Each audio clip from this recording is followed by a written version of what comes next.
Hello and welcome back to the IRL Cards YouTube channel. Today I've got another Lorcana deck list. This time we've got Moana princesses. We are in amber and sapphire, our yellow and blue colors, where most of our princesses are. Almost all the princesses in this game are in the blue color, and Moana definitely benefits us from having princesses. If you're a fan of the Disney princesses, this is the Lorcana deck for you. So we're gonna get right into it, starting with Moana, the namesake of the deck, Moana Princesses. So she is a 5-mana card with a 1/6. She does not hit very hard, but she has a lot of health. She quests for 3 lore, which is one of the highest in the game, gets you a lot of points very quickly. And as we all know, first to 20 wins. So that 3 is a good chunk of the way there.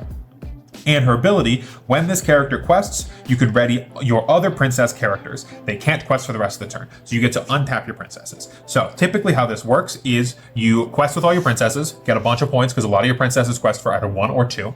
Then quest for Moana, get 3 more points, and untap all your princesses.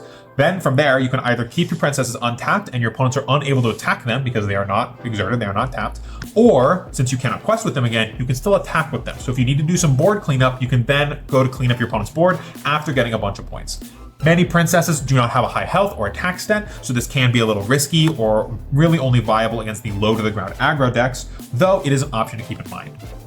But this Moana's ability to get you a bunch of lore fairly safely and very quickly is the entire build around for this deck.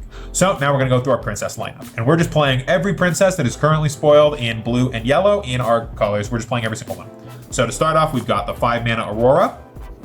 She is a 5-mana 3/5 that quests for 2 lore. You're gonna see this number a lot on that side over there. She's got Shift 3, so you can pay 3 mana to play her on top of any other Aurora card. And we've got a couple other Auroras in the deck.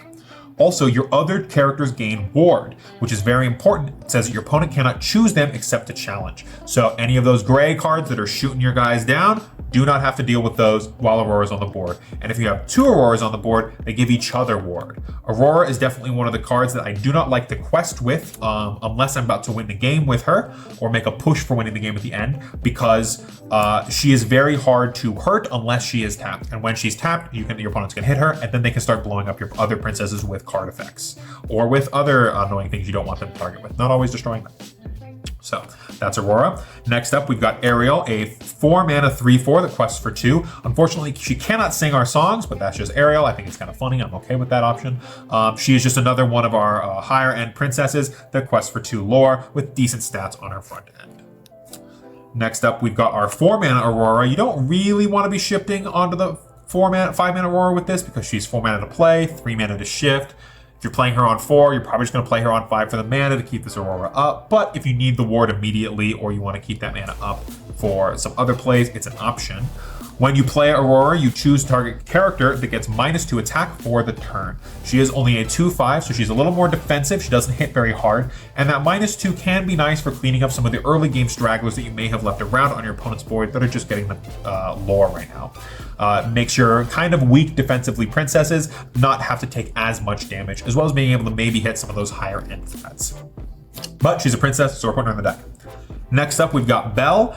This is definitely the most questionable inclusion in the deck, but we're hurting for princesses, so we have to play every single one. She is a 3-mana 2/3 that quests for 2. The questing for 2 is quite nice. If she only quested for 1, it'd be a little even more risky to play her.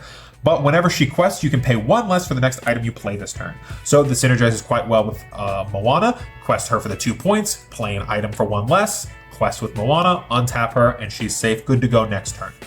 We do have a couple items in this deck to take advantage of her ability, though it is not mandatory for you to be able to do that. Feel free to play your items out in the early game if you have them. This is more of just like a mid to late game synergy that happens in the deck sometimes. Next up, we've got Jasmine. Jasmine is our straight value princess. She is 3 mana for a 3/3 that quests for 2.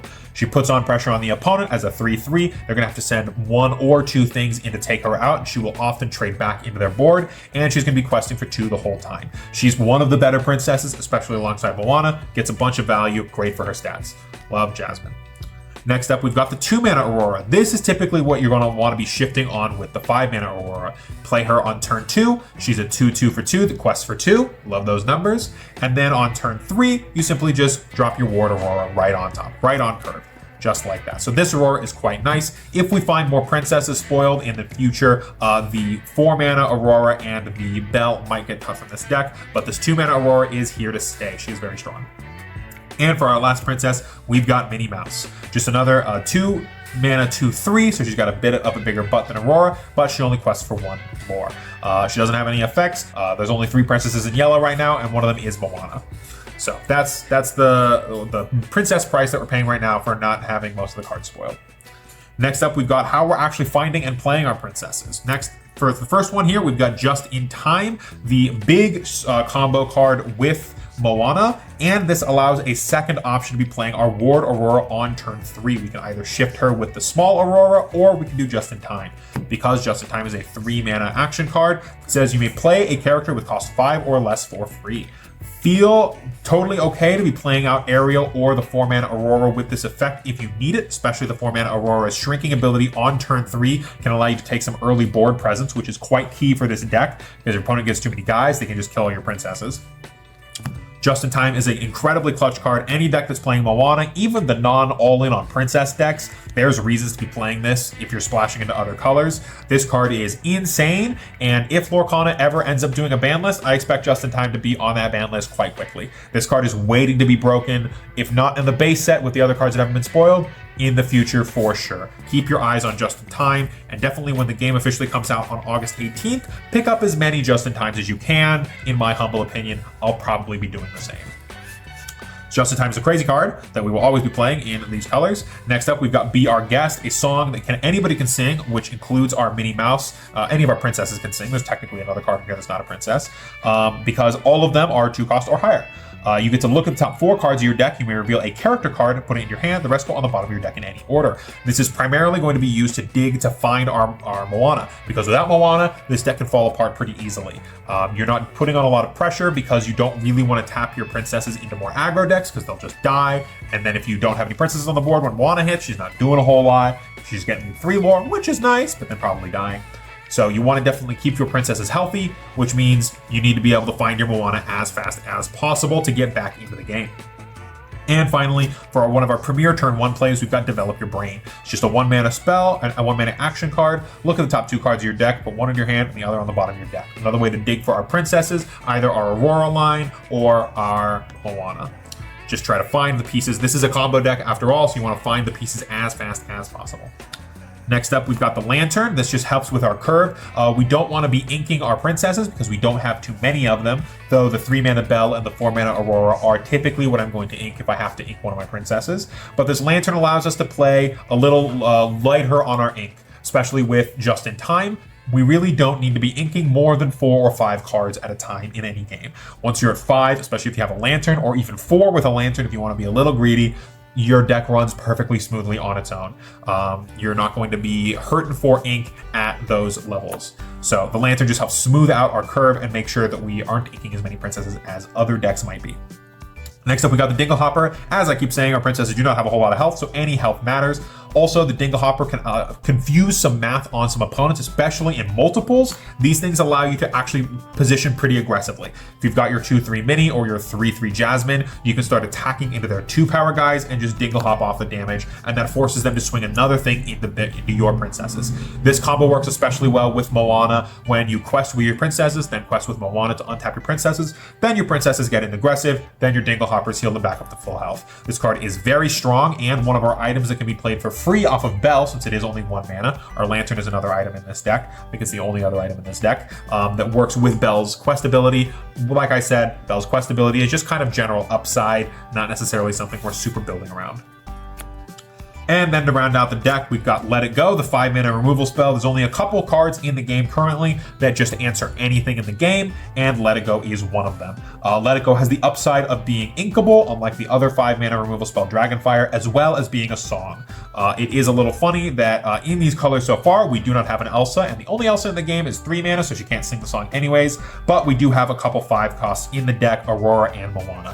Keep in mind, you cannot sing with the princesses the turn they come in, though we can still ramp these out on turn 4 with our Just in Time on turn 3 to play our princess, then on turn 4 have Let It Go sing to deal with them.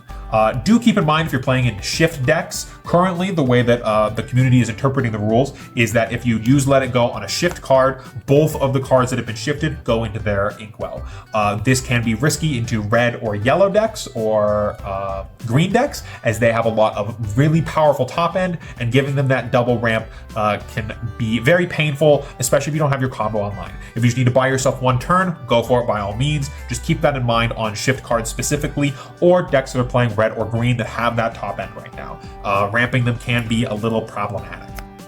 And to round out the deck, just give us another 1-drop on top of our Develop the Brain Dinglehopper. Also, there's no other princesses. If there was another princess, we'd be running that instead. I don't care how much mana it is, we'd probably be running the princess. We've got Flounder. He's just a 1-mana 2/2, the quest for 1. He's useful to hold down the board in the early game. You can be questing for him if you go first and you want to try and take an early lead. He's also useful for clearing out boards in the mid to late game, as he's just kind of a throwaway guy. We don't need to prioritize him staying on the board as much as we do the princesses, because he's not a princess. He's not part of our combo. He's just another card we need to get in the deck to maintain our hero build. So that is Moana Princesses. If you like yourself combo decks, or you like looking at the pretty ladies that Disney has put out over the years, this deck is the deck for you. It definitely takes a little bit of skill to pilot, as it's not as straightforward game plan as the rest of the decks that this game tends to promote. Though if you quest for 10, 12, 13 lore in one turn, let me tell you, you will never forget that game in your life. I know that I haven't. This deck is very, very fun, and if you end up wanting to play Lorcana, either proxied cards or wait until the official release on August 18th, I highly recommend picking up this deck. It is a ton of fun. And with that, we'll see you guys next time. Peace.